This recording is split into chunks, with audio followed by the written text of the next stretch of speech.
Just eat less and move more. That's what my doctor said when I told her I'd gained 23 pounds in 18 months, despite not changing anything about my diet or exercise. She barely looked up from her computer. I wanted to scream, "I am eating less. I am moving more. That's the problem." But instead I just nodded, took the pamphlet about healthy lifestyle choices, and walked out to my car. And then I sat there and cried for 20 minutes. At 52, I felt more alone than I ever had in my life, because the one person who was supposed to help me didn't believe me. That appointment was the lowest point of my menopause journey, but looking back now, it was also the turning point, because that night I decided to stop waiting for someone else to fix me. I started digging into the research myself, and what I found made me angry. Turns out there's a reason why the old calories in, calories out advice stops working after 45. Our hormones literally change how our bodies process food, store fat, and burn energy. But most doctors still aren't taught this in medical school, so they give us the same advice they'd give a 25-year-old, and then blame us when it doesn't work. Here's the truth no one told me: your body isn't broken. The advice was broken. Once I understood what was actually happening inside my body, the insulin resistance, the cortisol spikes, the muscle loss, everything started making sense. And more importantly, I finally knew what to do about it. If you've ever left a doctor's office feeling dismissed and defeated, please keep watching. What I'm about to share could change everything. I spent 20 years as a nutritionist telling women to fast. 16 hours minimum. No exceptions. Push through the hunger. And for years, I watched my menopausal patients struggle, suffer, and ultimately fail. Then I turned 51, hit menopause myself, and realized I had been giving the wrong advice my entire career.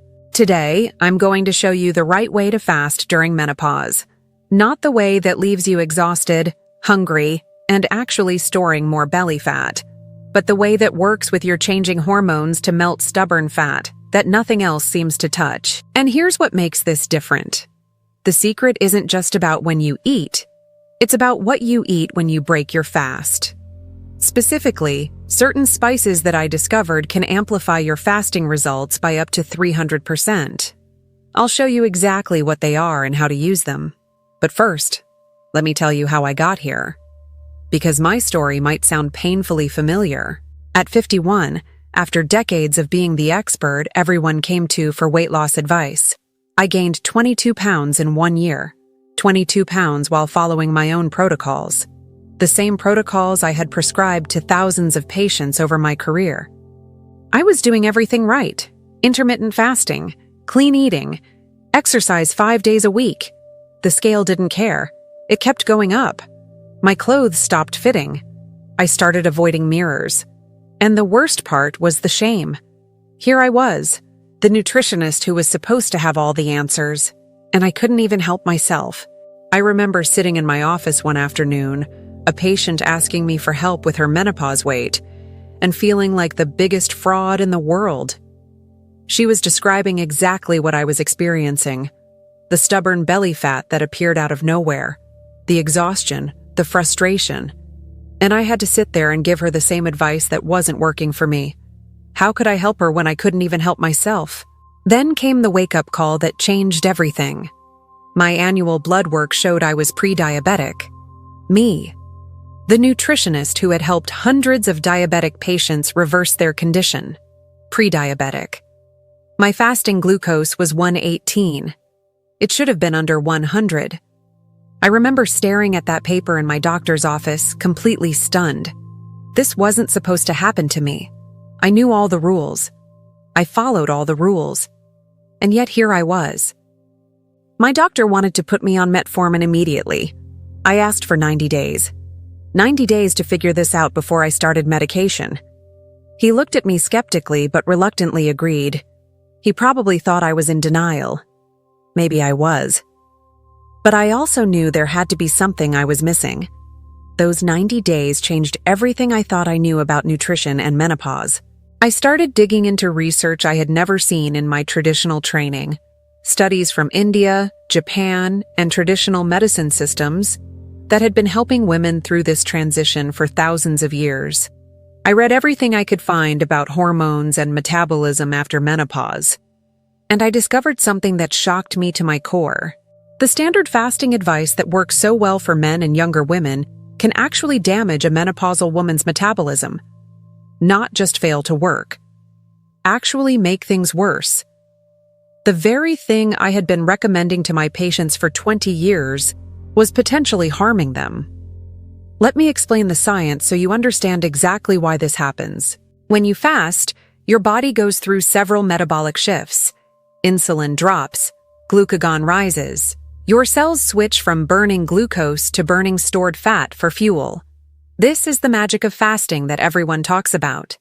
This is what makes fasting work.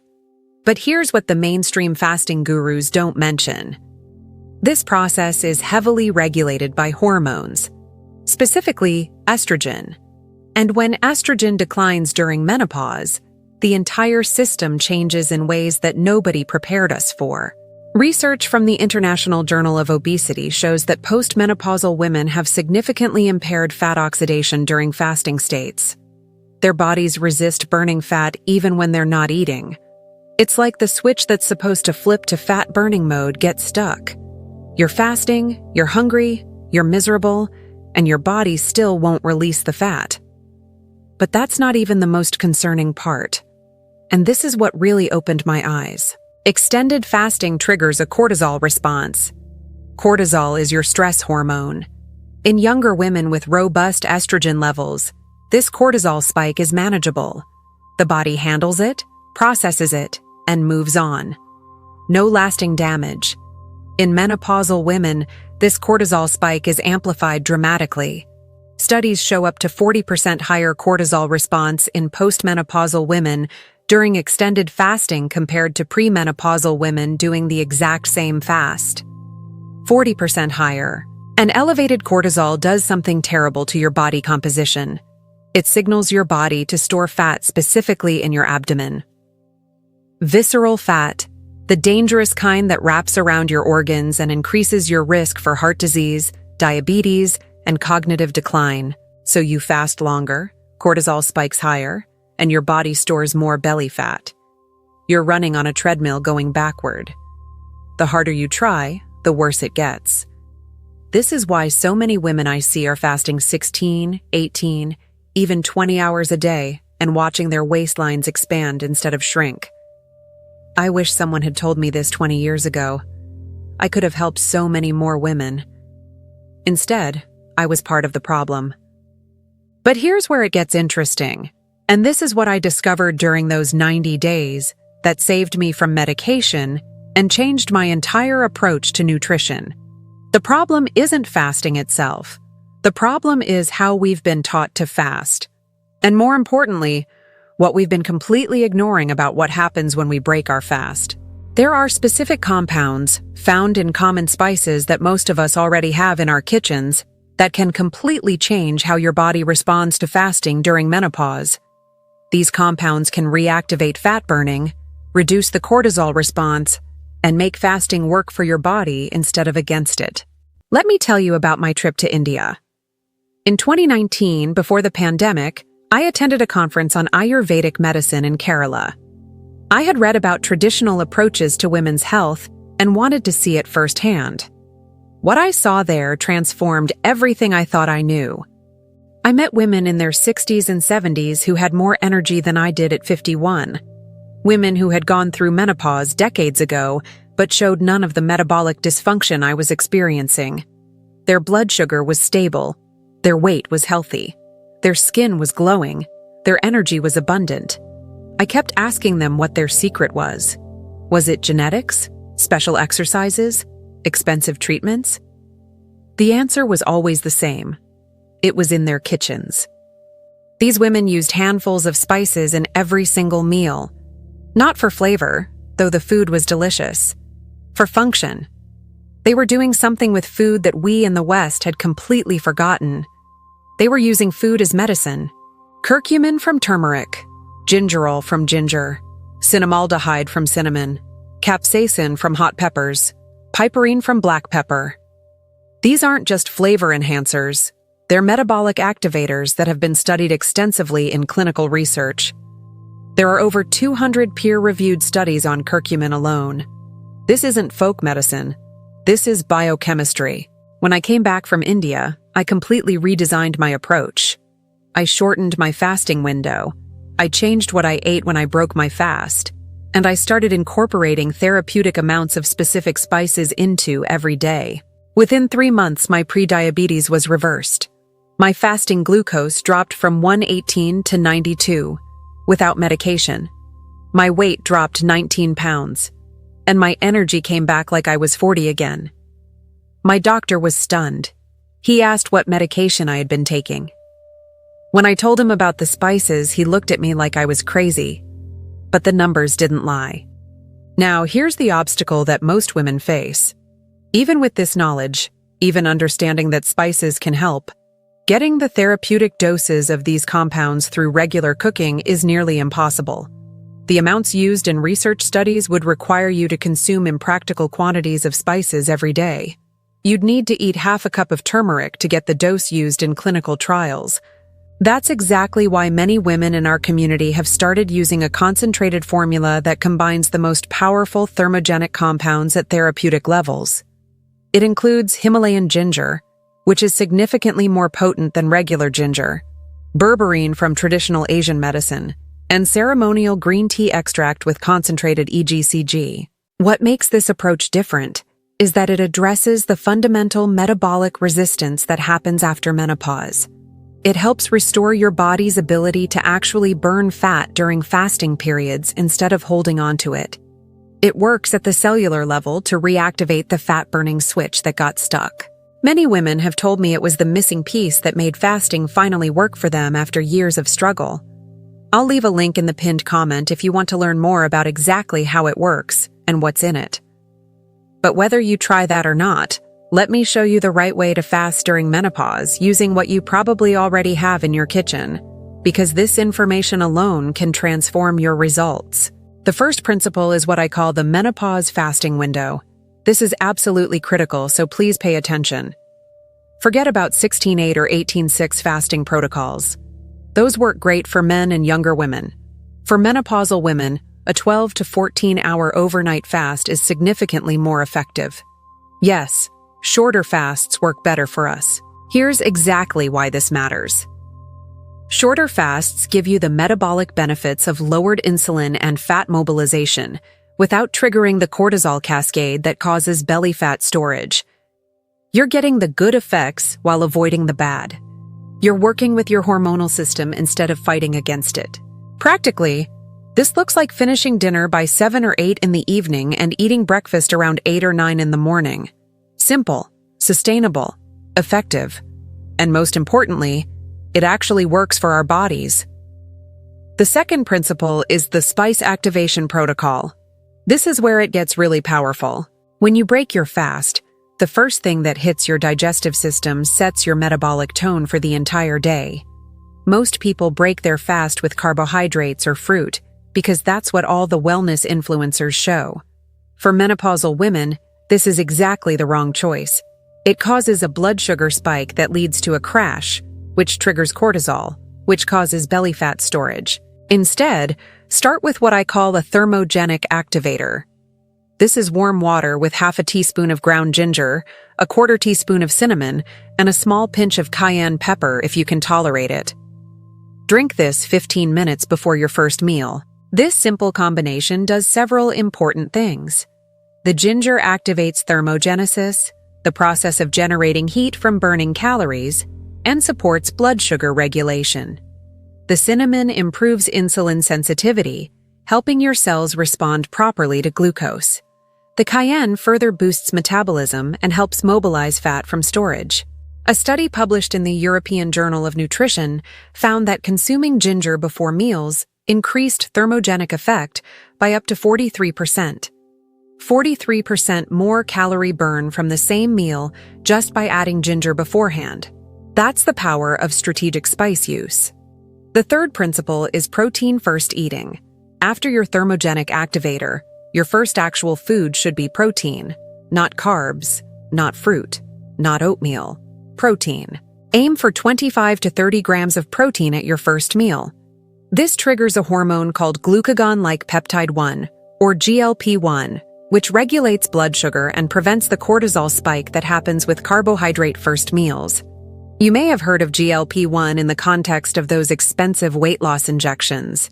You can activate it naturally with the right food choices. This could be eggs cooked with turmeric and black pepper. Here's an important tip. The black pepper increases curcumin absorption by 2,000%. That's not a typo. 2,000% better absorption just by adding pepper. It could also be Greek yogurt with cinnamon, fish with ginger, or chicken with turmeric. The fourth principle is strategic spice loading throughout your eating window. During your eating period, which should be about 10 to 12 hours, you want to incorporate thermogenic spices into at least 2 of your meals. This isn't about dumping cayenne on everything until your mouth is on fire. It's about consistent, moderate amounts that keep your metabolism activated throughout the day. Here's a simple formula I teach my clients.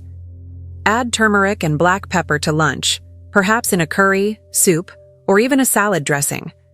Add ginger and cinnamon to an afternoon snack or tea. Add a small amount of cayenne to dinner if you tolerate it, or use it in a sauce or seasoning blend. Each of these additions seems minor on its own. Together, they create a sustained thermogenic effect throughout your eating window that continues into your fasting period. You're essentially keeping your metabolic fire burning all day. The fifth principle is anti-inflammatory timing. This one surprised me when I discovered it in the research. The inflammation that accumulates in our bodies during menopause directly interferes with fat burning. Your cells become resistant to the signals that tell them to release stored fat. It's like your fat cells have put up a wall and refuse to let anything out. This inflammation follows a daily rhythm and peaks in the late afternoon and evening. By front-loading your most powerful anti-inflammatory spices earlier in the day, you can reduce this evening inflammation and improve overnight fat burning. This is when most of your fat burning should happen, while you sleep. Use turmeric with black pepper at breakfast or lunch when absorption is optimal. Drink ginger tea in the early afternoon. Save lighter spices like cinnamon for the evening when your digestive system is naturally slowing down. I've seen women who made this one change, just shifting when they consumed their spices, break through plateaus they'd been stuck on for months. Sometimes the smallest adjustments make the biggest difference. The sixth principle is the weekly reset fast. This is different from your daily fasting window. Once a week, I recommend extending your fast to 16 hours. Just once a week, not every day. This gives you some of the deeper cellular benefits of fasting, like autophagy, which is your body's natural cleanup process, without the daily cortisol stress that causes problems. The night before your extended fast, have dinner with a generous amount of thermogenic spices, turmeric, ginger, a little cayenne. This primes your metabolism for an extended fat-burning window and helps buffer the cortisol response. On the morning of your extended fast, have only your thermogenic activator, the warm water with ginger, cinnamon, and cayenne. No food yet. Then wait until early afternoon to eat your first meal, again starting with protein. This weekly rhythm has been remarkably effective for the women I work with. It gives you the best of both worlds. Now let me tell you about the mistakes I see women making with fasting during menopause, because avoiding these is just as important as doing the right things. The first mistake is fasting too long, too often.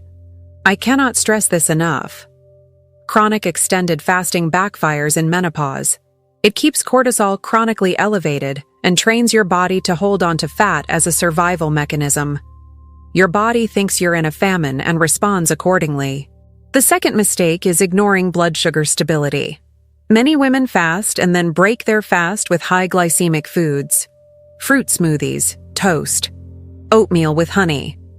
This creates a blood sugar spike followed by a crash. That crash triggers cortisol. Cortisol triggers belly fat storage. Starting with protein and thermogenic spices prevents this entirely. The third mistake is not using spices strategically. Having turmeric once in a while in a curry isn't going to change anything. You need consistent daily incorporation of thermogenic spices in therapeutic amounts to see metabolic changes. Random occasional use won't move the needle. The fourth mistake is undereating. Some women fast and then eat like birds during their eating window. If you're consuming under 1,200 calories, your body thinks you're starving. It slows your metabolism dramatically to conserve energy. You need to eat enough to signal to your body that it's safe to release stored fat. The fifth mistake is intense fasted exercise. I know everyone says to work out in a fasted state for maximum fat burning. For menopausal women, this can spike cortisol dangerously high. A gentle 30-minute walk after eating is far more effective for belly fat loss than an intense fasted workout. Save the intense exercise for after you've eaten. Let me tell you about Sandra.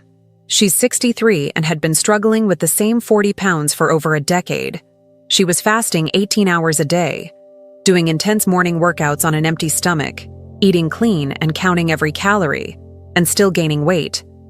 When she switched to this approach, the shorter fasting window, the spice activation protocol, protein first eating, and replaced her fasted workouts with walks after meals, she lost 21 pounds in 4 months. Her energy came back, her sleep improved, her blood sugar stabilized. But here's what she told me that mattered more than the weight. She said it was the first time in years she didn't feel like she was fighting her own body. That's what the right approach does. It works with your body instead of against it. Now, I want to be completely honest with you about something important. For many women, especially those dealing with significant metabolic resistance, these dietary changes alone take time to show substantial results. The spices help enormously, but the therapeutic doses you can get through regular cooking have limits. That's why I mentioned earlier that concentrated formula. Many women in our community use it alongside these strategies to accelerate their results. It provides the therapeutic levels of ginger, berberine, and green tea that would be impractical to get through food alone. If you're curious, I'll leave a link in the pinned comment. It's not for everyone, and you absolutely can see results with just the kitchen-based approach I've shared today. But for those who want additional support, especially if you've been stuck for a while, it's worth considering. Let me give you a practical starting plan to implement this week. This week, simply adjust your fasting window. Stop eating by 8 p.m. and don't eat until 8 a.m. 12 hours. That's your starting point. Don't change anything else yet. Next week, add the thermogenic activator before breakfast. Warm water with ginger, cinnamon, and optional cayenne. 15 minutes before eating. Make it a morning ritual. Week 3, make sure your first actual food is protein-rich.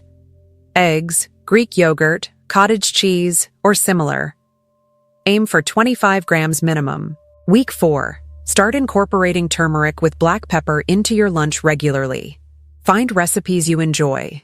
Build gradually. Your body responds better to gentle, consistent changes than to dramatic overhauls. Each small change compounds over time. I know this is a lot of information, but if you take nothing else from today, remember this. Your body after menopause requires a different approach than what worked before. The fasting protocols that work for everyone else can actually work against you. Shorter fasts, strategic spices, protein-first eating, and working with your hormones instead of fighting them. These are your new tools. Your kitchen truly is more powerful than your medicine cabinet. I learned that the hard way, but I'm grateful I learned it. And now I get to share it with you.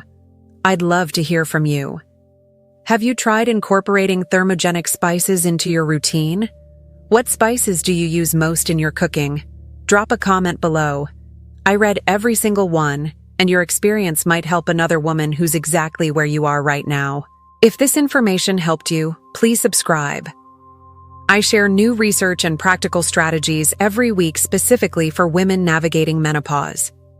In my next video, I'll be sharing the specific spice combinations that target insulin resistance, which is a game changer for women dealing with stubborn belly fat and blood sugar issues. You're not broken. Your metabolism isn't dead. It just needs the right keys to unlock it. And those keys might be sitting in your spice rack right now. Thank you for being here with me today. I'll see you in the next one.